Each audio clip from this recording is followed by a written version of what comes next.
Thompson का परमाणु model, जिसे हम प्लम पुडिंग मॉडल भी कहते हैं, विज्ञान के इतिहास में एक महत्वपूर्ण मोड़ था। यह मॉडल 1897 में जेम्स चादविक थॉमसन द्वारा प्रस्तुत किया गया था।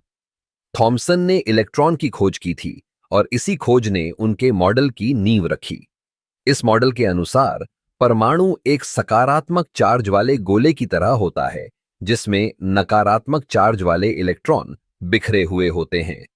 इसे एक तरह से एक मीठे पुडिंग की तरह समझा जा सकता है, जिसमें किशमिश इलेक्ट्रॉनों के रूप में होती हैं। यह विचार उस समय के लिए क्रांतिकारी था, क्योंकि इससे पहले परमाणु को ठोस और अडिग समझा जाता था। थॉमसन के अनुसार यह सकारात्मक चार्ज वाला गोला इलेक्ट्रॉनों को अपने चारों ओर खींचता है, जिससे परमाणु स्थिर रहता है। लेकिन इस मॉडल में कुछ खामियां थीं। उदाहरण के लिए, यह नहीं बता पाता था कि परमाणु के भीतर की संरचना कैसे काम करती है।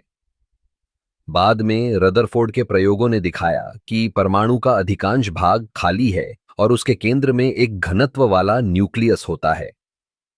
इसने थॉमसन के मॉडल को चुनौती दी और हमें एक नई दिशा में ले गया। हालांकि थॉमसन का मॉडल एक महत्वपूर्ण कदम था, जिसने हमें परमाणु की संरचना को समझने में मदद की। यह हमें यह भी सिखाता है कि विज्ञान में हर नया विचार एक आधार पर खड़ा होता है और कभी-कभी हमें अपने पूर्व विचारों को चुनौती देने की आवश्यकता होती है।